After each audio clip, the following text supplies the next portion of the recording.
Welcome to Wellness Radio with Dr. Jeanette Gallagher as your host. Her show discusses topics of health, wellness, and spirituality, and is about discovering your place in this great universe from your cells to the cosmos. Along with her guests, in casual conversation, she strives to ask the difficult questions that may be holding you back from a vibrant life, and shares new ideas that may inspire you to make a change in your life that you only can see in your dreams. And now, here is Dr. Jeanette Gallagher. Good evening, everyone, and welcome to Wellness Radio. This is Dr. Jeanette Gallagher, and it's a pleasure to have you with us here this evening.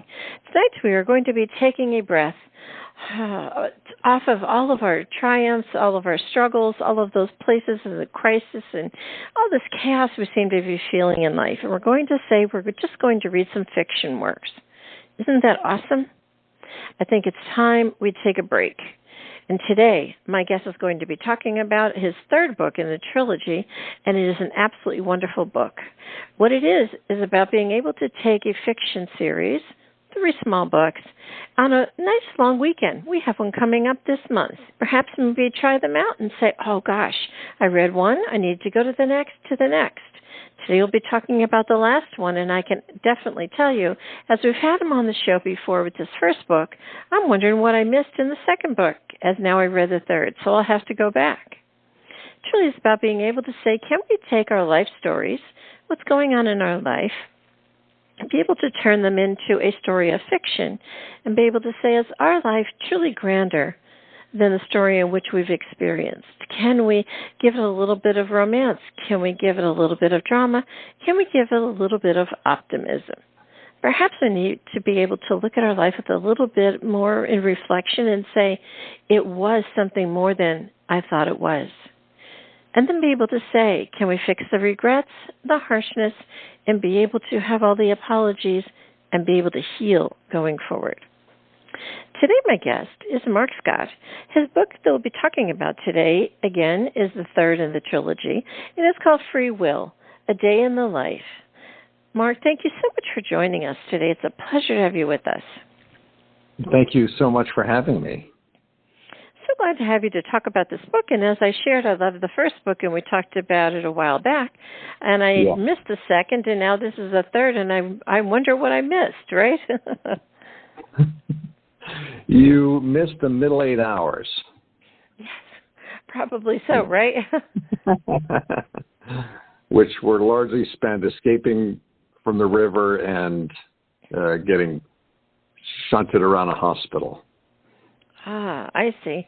Well, you know what I love about your books, Mark, is that you really truly take concepts that are happening in people's lives, and you really do take them on a different journey. In other words, sometimes we go along a path and we say, oh, well, yeah, like with your first book, you speak a lot about the drunk log. You talk about being really drunk and, being able to say, what did I do? Where did I go? How did I end up? And what does this story really show to me in reflection? So I think when we look at that, we say, oh, gosh, I might have found a little bit of my soul, my thoughts, or my past on those pages. So it's really taking that concept and being able to say, am I looking at my life in reflection, perhaps? I love that concept, that you write something down and it can be a reflection, but it's also kind of a frightening thing because you're writing it down, and now it's permanent. I think that's very important because in our third book, which we'll be talking about in a second, it really does talk about the journal and about writing things down that are deeper in your thoughts and your consciousness versus what you want to project out in the world. Don't you think that when you have a topic like when you're really drunk and stuff, you're going, I'm going to deny that part of my story. I'm going to hide those elements of that experience, and I'm not going to let anyone know the truth, perhaps? I think that's easily done until you start writing it down. It's the very nature of drinking itself is forgetting the next day all the stupid stuff you did the night before. Yeah. But as we were talking, once it's written, unless you're willing to burn that that paper, it's there for someone else to find and read. There is now a record of what you were doing, your thoughts and actions, and it gets real very quickly at that point. And that's really, again, what you share in your third book, Free Will, is that they had an experience, the two main characters, and there's a journal on the table, and they start to write. And they're reading the other person's thoughts or the other person's experience in reflection. And like you said, it's there for someone else to read, and they start to read it, right? Exactly. Initially, when I first conceived of part 3 of the trilogy, I thought, I'm just going to have them spend 8 hours in bed, basically getting some rest, and then waking up and writing in the journal and going back to sleep. And then the other one wakes up and they can read and sort of communicate through this veil of sleep with each other by what they're writing. Well, then I thought, I'm not a good enough writer to do that for a whole book, but conceptually, it worked. Where they're sort of courageously writing to one another when the other one's not around. Yeah. Because I really think that we have our inner thoughts and we want to voice them. However, we wonder, what is the voice that we wish to be heard, so to speak. Sometimes you have a conversation, you're sitting with someone right in front of you, and you start talking, and all of a sudden, intuitively, you could pick up they're either not listening, they don't care, or they've already formed their own judgments, don't you think? Absolutely, yeah. And I would say that's almost all conversations. Yeah, to some degree.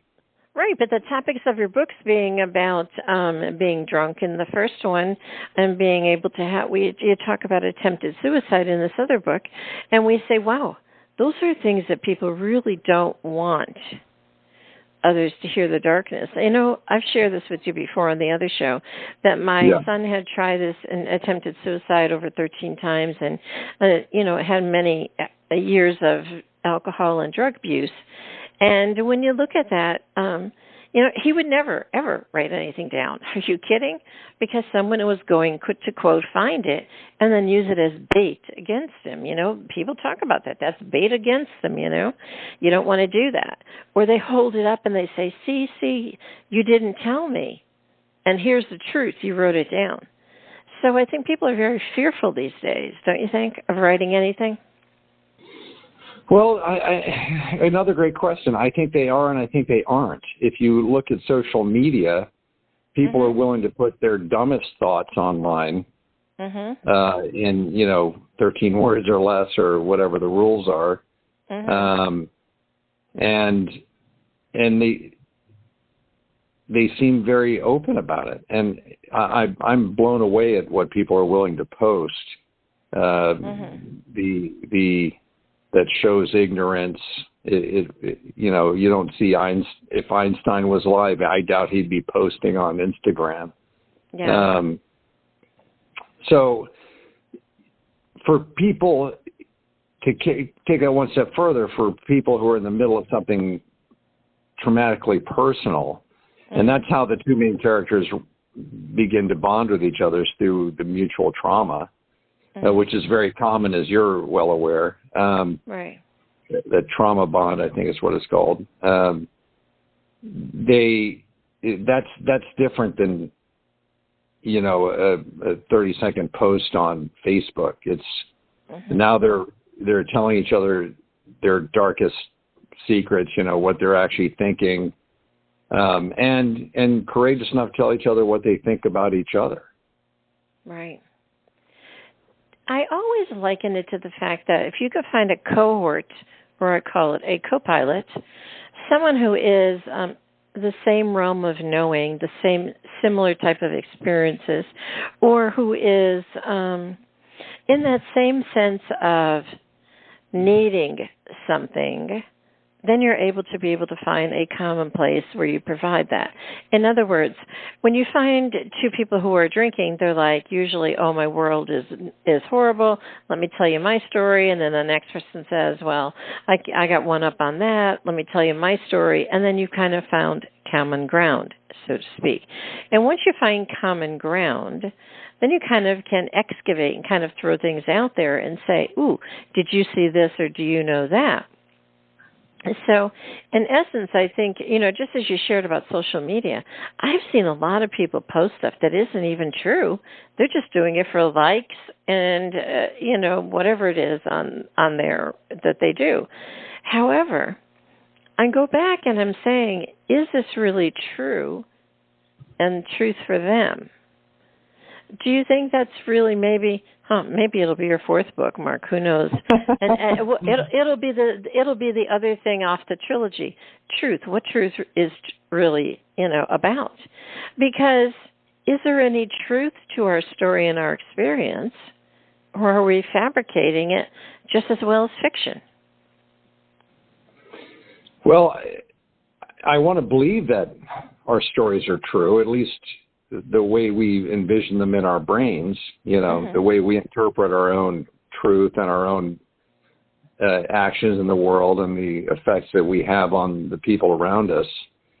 And when you're talking about two people finding common ground, I was thinking, I was in the Navy years ago. And what I found with ex-military people is that as soon as you find out somebody else that you're talking to was in the military, there's a wall that comes down, and now you're granted an immediate level of trust, and which you can destroy, of course. But with that other ex-military person, now it's like you and I can now have a conversation, a more free conversation than we might otherwise have had. So which I always thought was fascinating, but very true. So the truth of, you bring up the truth of social media, that's a whole different game, Yeah. What I really love about your books, though, is that when you read about the drunk log or you read about this one with free will, it isn't pushing it down your throat that you did something right or wrong. Do you know what I mean? And it wasn't all the gory details, and it wasn't, it's a totally different kind of book. In other words, you can sit down and read this and go through this book in a day easily. And when you do that, you're not coming away with a sense of dread or a sense of, oh my gosh, kind of aspect. And that's truly what you want to have in a read that inspires, or a read that just uplifts, or maybe just a read that says, wow. And if you can come at the end of the book and say, wow, that's truly, I think, the goal of the book, perhaps. I love that you recognize that, because I was talking with a friend the other night and about another book I wrote, and she said, well, I wanted you would take something to the edge and then pull back, and Is he trying to be funny? Is he trying to be serious? And from my perspective, I don't want to beat my readers about the head and shoulders with, I feel I don't need to drive something into somebody else's head. I trust that my readers will interpret things for themselves and take away what they need to take away in the moment. I don't think it's up to me to tell people how to think. Yeah. But it also, too, opens up the door. In other words, there's a lot of concepts in your book, or a lot of words that, you will see them come to a place, and you're like, well, come on, what are you going to tell them? What are you going to do? And you don't have those answers. You just move on to the next phase. So doesn't it leave it open to interpretation or to fill in about your own experience? Well, maybe it's just laziness on my part. No, it's not. I think it's purposeful. I think it's good. I think personally, I don't like being told what something is. And I, this is perhaps an oblique reference, but when I was in the Navy and underway, we could watch football games that had been beamed to the ship, but there was no announcers. So it was Armed Forces or the Armed Forces radio television filming the game, and you didn't have to listen to anybody telling you what you just watched. And I loved that. I love just watching a game as if you're at the game and not having somebody in your ear the whole time saying, well, what just happened was, well, I can see what just happened. We'd all love to have an interpreter walking around with us telling us what everything means, but most of the time, if we actually put some thought into it, we can probably figure it out on our own. At least if we give it time and space. But yeah, I think that carries over from my own desire not to be told what to think. But also, too, I think it also, too, leads us to a point where we can say, if I was faced with that, what would I do? And I think that's truly what is very important about all of your books in the trilogy, is that, you know, if you're a friend, a cohort, a co-pilot, or someone just observing these experiences that you write about in the books, you say, what would I do if, right? If that was my friend, or if that was me, or if I was watching this happen. And when you can bring it to that point, you can come away and say, you know, I really never thought about that before, or I have recognized that in myself or a friend. I think I'd like to reflect on that a little bit more. So just as you share, it's not telling you what to do, but it is opening the door to say, what would you do? It's almost as a kind of like, the books are like a what if. What if this happened? What next, right? Right. And another great observation, I think, that we always imagine ourselves as, you know, we imagine situations, stressful situations, and then we imagine ourselves handling them deftly with aplomb and, you know, and wisdom. And then quite often the opposite happens. You're faced with some emergent situation or some stress comes at you very quickly, and you react completely the wrong way. But then we get to beat ourselves about the head and shoulders for that for years if we choose to. But in the case of, you know, my characters, that's where they've both been for at least a year, beating themselves about the head and shoulders for not doing enough in a situation. Let's talk about the book today we're talking about is free will. And when we talk about free will, we say, do we have the possibility that we can do what we wish in our life? Yeah. Or does it really have repercussions? And I think your book is about what the choices they have made in their lives and how they have affected others. Perhaps how they affected others is what was written in the journals? Yes, yes, and plus. They're certainly, they open up to one another through the journal, and it's, as we talked about, it's a safe way to handle it because you're putting a sort of a barrier of words between you and the raw emotion of it. Right. But you're also writing something down, which then becomes a permanent, you know, as a permanent record of something. And so they attempt to, one of the aspects of that book is that they attempt to let each other into the other's lives. And that fear that one has of letting somebody into their life. And what if they interpret your behavior or whoever you are as something bad? You know, what if that other person that you're letting in doesn't think you're a great person? It's almost as if it's airing the dirty laundry, kind of speak, you know? But in essence, when you do that, you're showing your broken heart. You're showing what's inside of it. In other words, your inner lining. But also, too, I think about when we voice things. If we voice things, we hear it ourselves, and then it becomes real and truthful. It becomes real and, oh my gosh. But if sometimes when we put things down on a paper, or if we think things in our mind, we say, oh, but it's not really real. You know, you kind of like, because you don't have anyone else to, quote, validate it and give back to you what you just gave out. Perhaps? True. And you can get away with sitting at a bar and writing in a book by yourself, but you can't get away with sitting at a bar and talking to yourself. Right. So there's a river of distance between those two behaviors, and you're right. If all you do is write something down, you can throw that paper in the trash as if it never exists.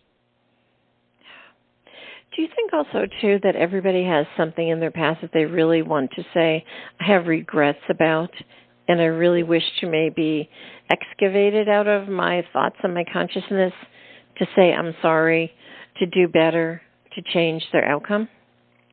I think that anyone over the age of 13 begins to collect regrets through their life, and that some you can alleviate and fix, others you are stuck with, and beyond that, you know, there's the fear of someone finding out that you've done something that you're ashamed of.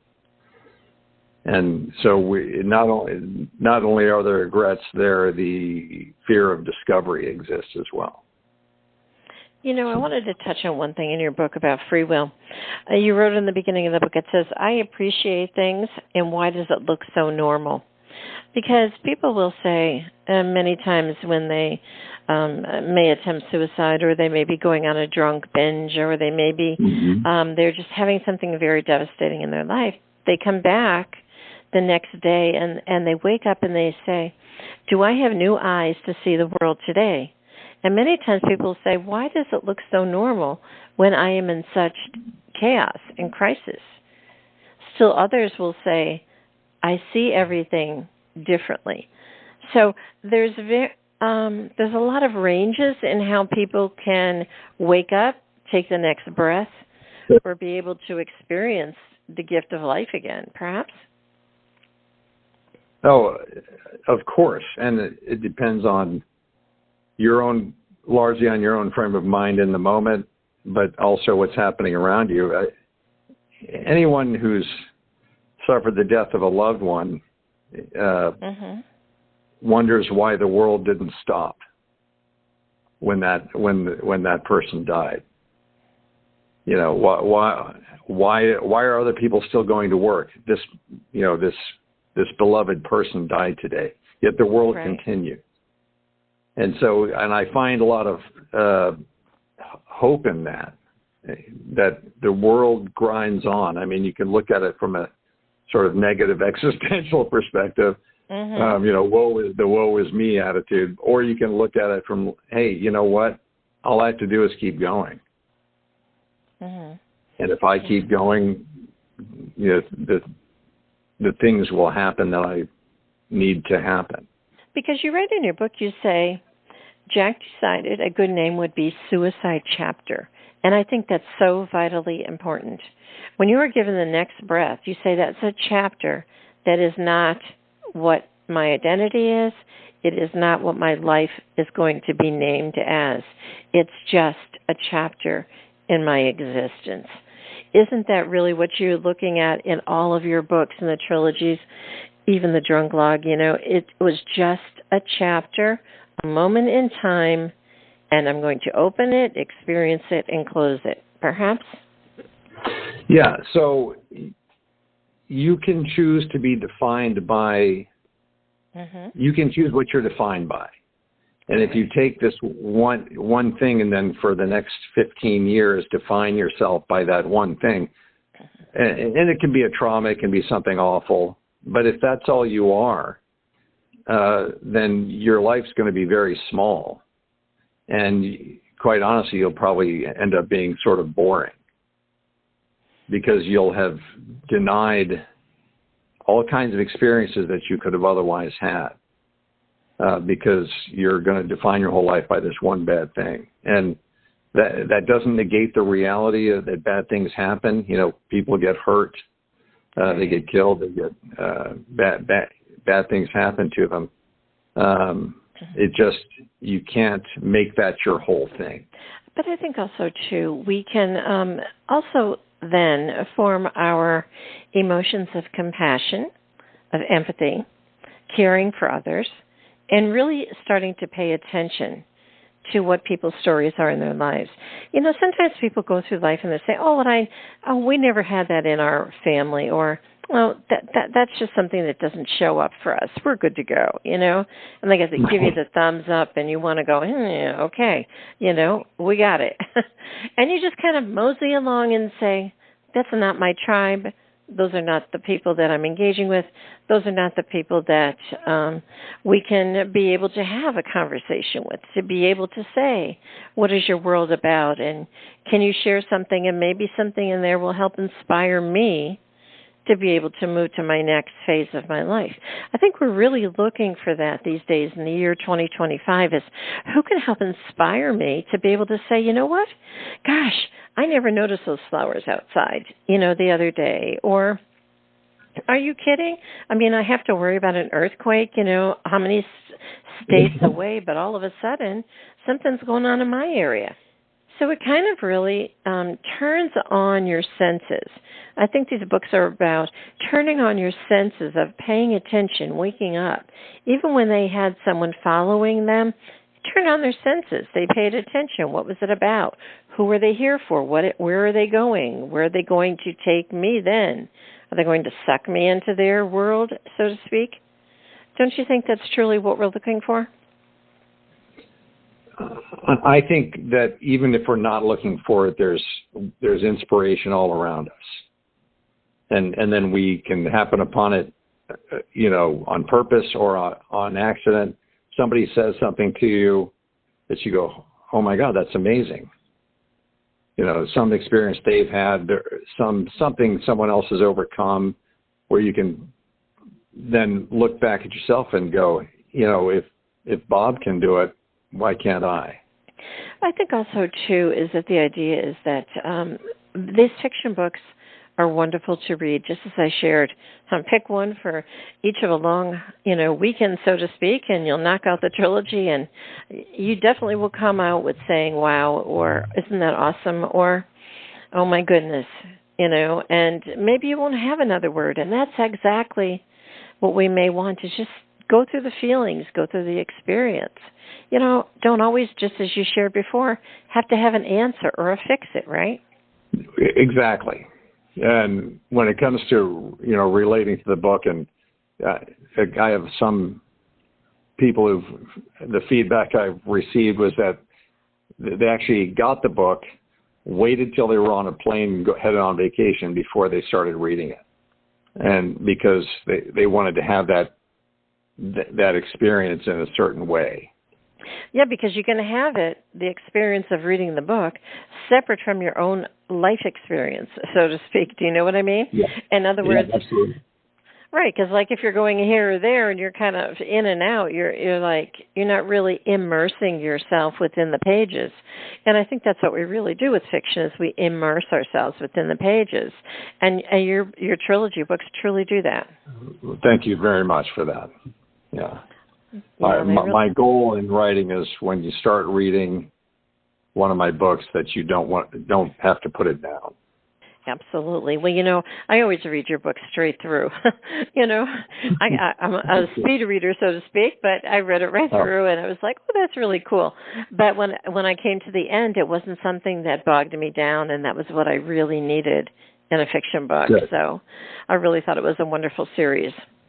Thank you very much for that. That's very kind. Can you share with us, Mark, how to find out more information about your work? That would be wonderful. Go through my author website, which is Marky Scott Author. The books can be found on Amazon, on Barnes & Noble, on Thrift Books. So really any online outlet. I don't think the bookstores, you'd have to be local. to find it here in Cincinnati. Mm-hmm. But yeah, it's they're easy enough to find online. Well, Mark, it was a pleasure to have you with us to be able to share about your trilogy. And do you have another book coming up? I'm sure you write all the time now, right? I do. I believe my next one will be called King of Peru, and I'm working on getting that to the publisher now to get that published in spring or early summer. Very awesome. Now, look, I'm going to be waiting for that book that's called Truth. That's when I say, what is the truth? So you let me know when you write it. I will. I don't want to be deeply like this. Yeah, I'm sure it'll come to you. Philosophical. Yeah. Well, thank you for the idea. Thank you so much for joining us. It was such a pleasure to have you with us. Thank you, Jeanette. I really appreciate it. If you'd like to find out more information about Mark Scott, again, the book we talked about today was Free Will, A Day in the Life. This is book 3 of the trilogy. Please do click on the link on the bottom of today's show page to go directly to his website for more information. And it is about saying, I just need to be transported. I just need to be able to say my life has so much going on, or there's so much chaos. I'm having such a struggle. Or maybe you're just saying, I'm going to read this book. Maybe it will help myself. Maybe I'll be able to inspire others. Or maybe I need to gift it to someone, a friend, or a family member. It truly is about being able to say there's a lot of big questions in this world. There's suicide, there's alcoholism, there's drugs, there's all kinds of different things. How do we approach them? How do we feel with them? The story that they kind of bring along with them? And how do we support each other in saying, it's only a chapter in your book. It is only a chapter in your book. It is not your identity. It is not your total life experience. It is not your heart and your soul. This, too, will be able to phase if you're able to write it down, to be able to speak with others and share with others and offer compassion, comfort, and support. Please do reach out. Thank you so much for joining us today. This is Dr. Jeanette Gallagher, and until tomorrow, have a great day. Today we discussed many life-changing concepts. Who do you turn to, and how do you know what is best when faced with a health crisis? Dr. Jeanette is a patient advocate. She listens to the patient, the doctors, and the family, clarifies the health issues and concerns, then helps the patient make the best choices going forward. If you would like help implementing change into your life and health, we can talk and see where you are stuck and how to improve the quality of your life. Check the link on the bottom of today's show page or visit drjeanettegallagher.com to schedule a phone appointment today.